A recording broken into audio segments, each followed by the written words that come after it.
plano de rampa é um plano que não é projetante, ou seja, não é perpendicular nem ao plano horizontal de projeção, nem ao plano frontal de projeção. É, no entanto, perpendicular ao π0, plano de perfil de projeção. Este plano, ao interceptar os planos de projeção, plano horizontal e plano frontal, define duas retas fronto-horizontais. O traço horizontal é uma reta fronto-horizontal de cota nula. O traço frontal é uma reta fronto-horizontal de afastamento nulo. Este plano pode conter retas oblíquas. A reta, para pertencer ao plano, terá um dos seus traços pertencer aos traços homónimos do plano. Se não estiverem definidos os traços do plano, a reta terá de conter dois pontos do plano, ou a reta terá de conter um ponto do plano e ser paralela a uma outra reta do plano.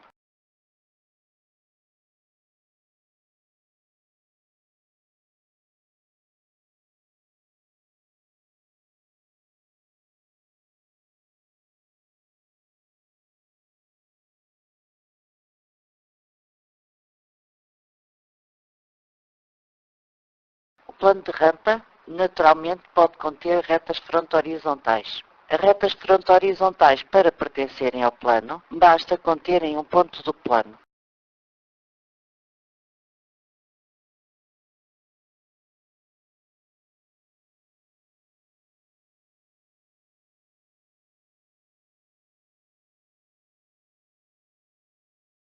O plano pode também conter retas de perfil. As retas de perfil de um plano de rampa, os seus traços pertencem aos traços homónimos do plano. Ou a reta contém um ponto do plano e é paralela a uma outra reta de perfil do plano. Os ângulos que as retas de perfil deste plano fazem com os planos de projeção coincide com os ângulos que o plano faz com os planos de projeção, ou seja, com o plano horizontal de projeção e o plano frontal de projeção.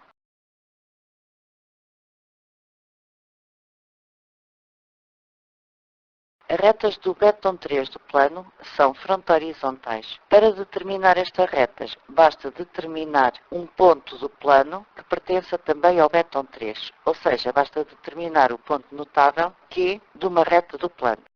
As retas do beta 2,4 do plano são também fronto-horizontais, sendo o mesmo processo. Determina-se o ponto notável I de uma reta do plano e por esse ponto faz-se passar uma reta fronto-horizontal que sabe que é do plano e do beta 2,4.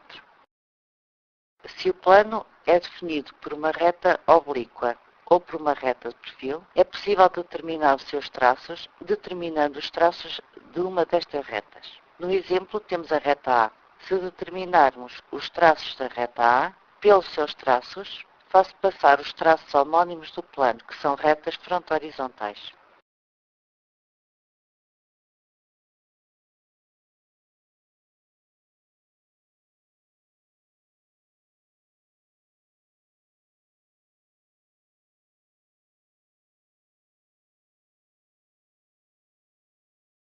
O mesmo acontece relativamente às retas de perfil. No exemplo temos a reta P. Se determinarmos os traços de uma reta de perfil do plano através da terceira projeção dessa reta, ficam também determinados os traços do plano. Os ângulos que a reta faz com os planos de projeção coincidem com os ângulos que o plano faz com os mesmos planos de projeção, plano horizontal e plano frontal de projeção.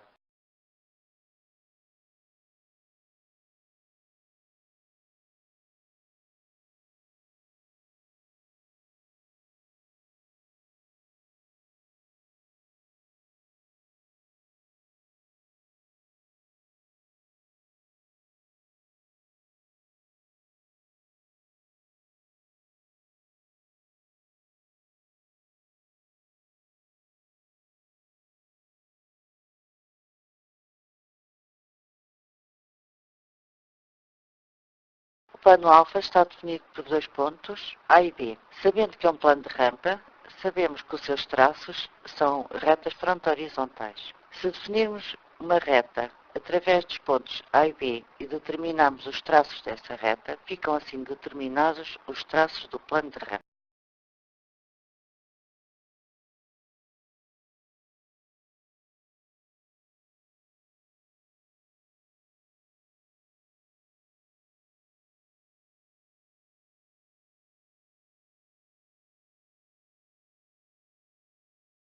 É pedida a reta G, fronte horizontal do plano de rampa alfa. Sabe-se que a reta G contém um ponto P com 3 cm de cota. Se determinarmos uma reta qualquer do plano, neste caso a reta A, essa reta A, para pertencer ao plano, os seus traços terão de estar contidos nos traços homónimos do plano. Se nessa reta A determinarmos o ponto P com 3 cm de cota, fica-se a saber então que o ponto P pertence ao plano porque pertence a uma reta do plano. Sabendo as projeções do ponto P, basta traçar as projeções da reta G fronte horizontal.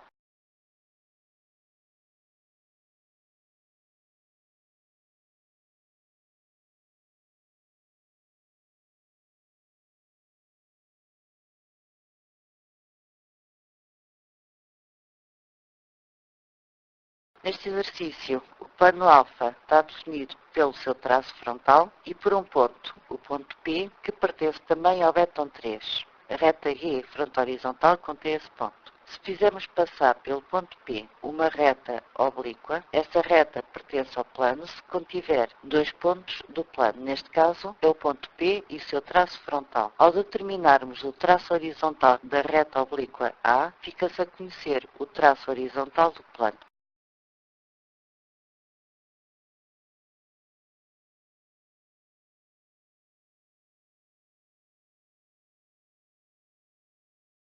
O plano alfa está definido pelo ponto P e por uma reta fronte horizontal. Qualquer reta oblíqua do plano que contenha o ponto P, relativamente à reta G, terá de ser obrigatoriamente concorrente com esta reta. A reta A é então concorrente com a reta G no ponto G.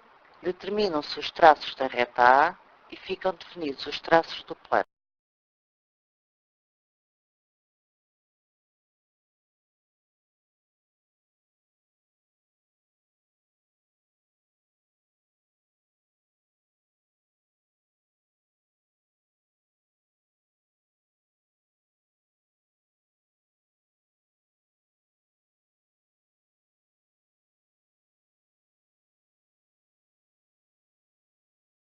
São-nos dados os traços do plano e pretende-se que seja representada a reta G, fronte horizontal, que contenha um ponto G com 3 cm de afastamento. É possível então traçar a projeção horizontal da reta G e a projeção horizontal do ponto G. Traça-se a projeção horizontal de uma reta oblíqua qualquer, neste caso a reta A, e pretende-se que esta reta A pertença ao plano. Esta reta, para pertencer ao plano, os seus traços terão de estar contidos nos traços homónimos do plano. Ficam assim traçadas as projeções da reta A, reta oblíqua que pertence ao plano. A reta A, relativamente à reta G, é concorrente no ponto G. Pode ser, então, determinada a projeção frontal do ponto G. Determinada esta projeção, é possível traçar a projeção frontal da reta G fronte horizontal que contém o ponto G.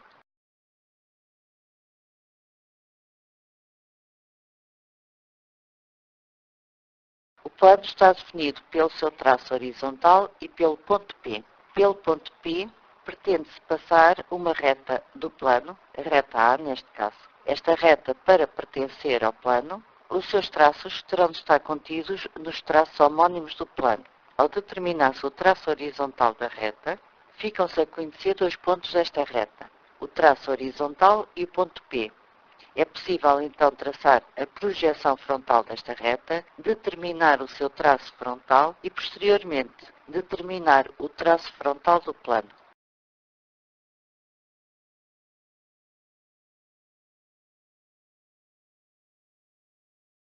O plano está definido pelo seu traço horizontal, tem menos 6 de afastamento. Sabe-se também que este plano faz com o φ0, plano frontal de projeção, um ângulo de 60 graus.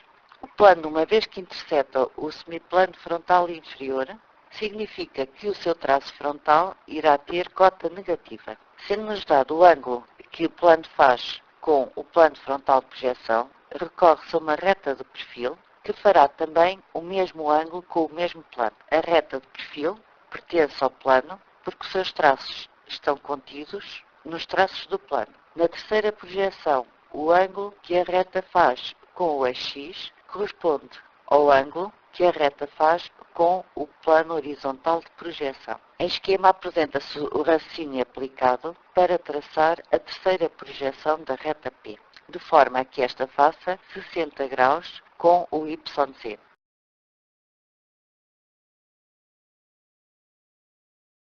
Para determinar a reta S fronte horizontal, que contém o ponto S com menos 3 de afastamento, determina-se este ponto na terceira projeção. Posteriormente, traçam-se as projeções da reta S, que terá de conter as projeções do ponto S.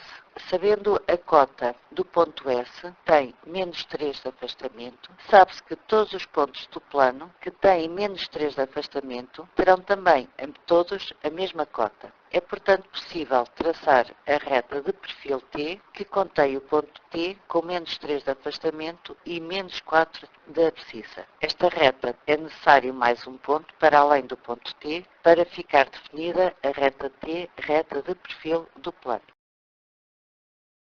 O plano está definido pelo seu traço horizontal e pela reta P. A reta P, para pertencer ao plano, o seu traço horizontal terá de estar contido no traço horizontal do plano. Sabendo que o ponto notável Q da reta P tem abscissa nula, quando a projeção frontal interseta os eixos YZ, determina-se a projeção frontal do ponto Q e, simetricamente, ao eixo X, determina-se a projeção horizontal deste ponto. Fica então a reta P definida por dois pontos, pelo traço horizontal e pelo ponto notável Q do betom 3. Sendo pedidos os traços do plano, é necessário determinar o traço frontal da reta para poder ser traçado o traço frontal do plano.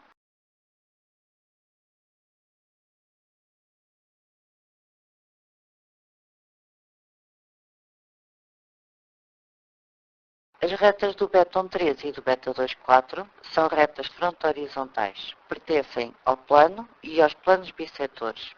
A reta Q terá de conter um ponto do plano e um ponto também do betom 3. Logo, basta passar uma reta fronto-horizontal que contenha o ponto notável Q da reta P. Para traçar as projeções da reta I do plano e do beta 24, determina-se o ponto notável I da reta P e por esse ponto faz-se passar a reta fronto-horizontal I, que pertence ao plano e pertence também ao beta 24.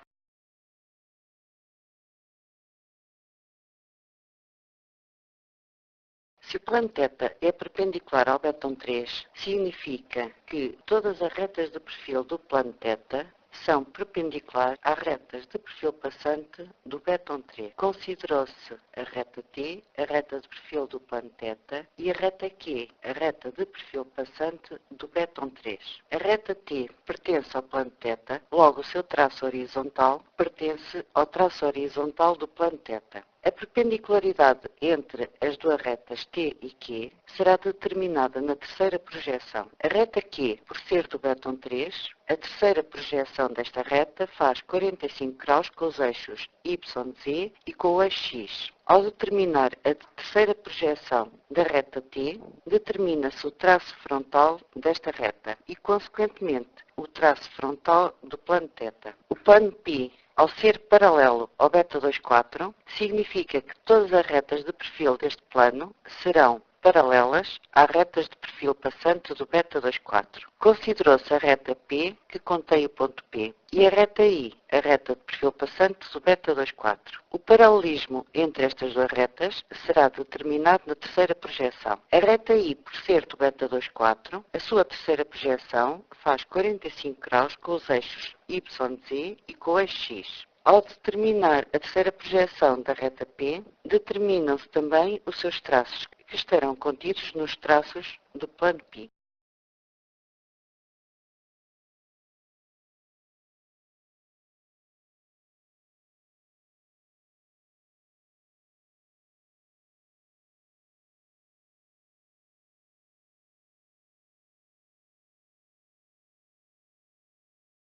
Analisando as coordenadas dos traços do plano θ, verifica-se que são simétricos relativamente ao AX. O mesmo acontece relativamente aos traços do plano π, pelo que se conclui que os planos de rampa, quando são perpendiculares ao β 3, o que significa também dizer que são paralelos ao β 24, os seus traços são simétricos relativamente ao AX. Significa então que, para determinarmos os traços do plano θ, a resolução era imediata, não necessitando do processo utilizado. Sabendo que o traço horizontal tinha 3 cm de afastamento, imediatamente saberíamos que o traço frontal teria 3 cm de cota. A reta I, que pertence ao plano θ e que pertence também ao β 24, é a reta de interseção deste plano com o β 24. Sabe-se então que é uma reta fronto-horizontal e que, por ter menos 3 cm de cota, terá 3 cm de afastamento e as suas projeções são coincidentes. Considerou-se o ponto I que pertence a essa reta I. O plano θ, por ser perpendicular ao β 24, todas as retas de perfil deste plano são perpendiculares a todas as retas de perfil passante do β 24. Consideraram-se as retas B e T que contêm o ponto I. A reta B é do β 24, a reta T é do plano θ. A perpendicularidade destas retas será determinada na terceira projeção. Ao determinar a terceira projeção da reta T, determinam-se também os seus traços e, consequentemente, os traços do plano θ. Ficam assim coincidentes os traços do plano θ. O plano π, por ser paralelo ao β 3, todas as retas de perfil deste plano serão paralelas às retas de perfil passante do β 3. Considerou-se a reta P, que contém o ponto P e que pertence ao plano π, e a reta Q, do β 3. O paralelismo destas duas retas, P e Q, será determinado na terceira projeção. Será necessário, portanto, determinar a terceira projeção do ponto P, a terceira projeção da reta Q, que por ser do β 3, esta terceira projeção fará 45 graus com os eixos YZ e o eixo X, e posteriormente a terceira projeção da reta P. Ao determinar a terceira projeção da reta P, determinam-se também os seus traços, logo os traços do plano π. Verifica-se que os traços do plano π são também coincidentes, pelo que se conclui que quando os planos são perpendiculares ao β 24, os seus traços são coincidentes. Para determinar os traços do plano delta, sabendo que este plano é perpendicular ao β 24 e sabendo a cota do seu traço frontal, sabe-se de imediato o afastamento do seu traço, ou seja, se o traço frontal tem menos 5 cota, o seu traço horizontal irá ter 5 de afastamento. Sabe-se também que os traços deste plano são coincidentes.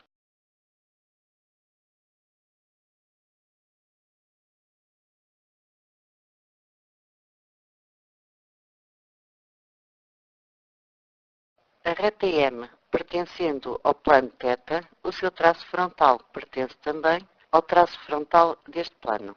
É possível então determinar as projeções da reta M. O ponto B é do β 3, pertence à reta M, logo o ponto B coincide com o ponto notável desta reta. Para determinar este ponto B, traçou-se a linha auxiliar simétrica da projeção frontal da reta M relativamente ao eixo X. Considerou-se a reta B fronto-horizontal do plano, que contém o ponto P. Sendo uma reta fronto-horizontal, a verdadeira grandeza de todos os segmentos de reta que esta reta possa conter será determinada tanto na projeção frontal como na projeção horizontal. Assim, B2-C2 mede 5 cm, tal como B1-C1 também mede 5 cm. Determinadas as projeções dos três pontos ABC, determinam-se as projeções do triângulo ABC.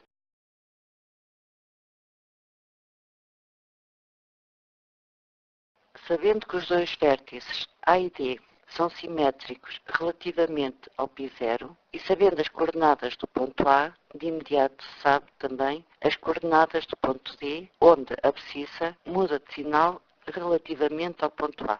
O ponto D tem então de coordenadas menos 4 de abscissa, 2 de afastamento e 6 de cota.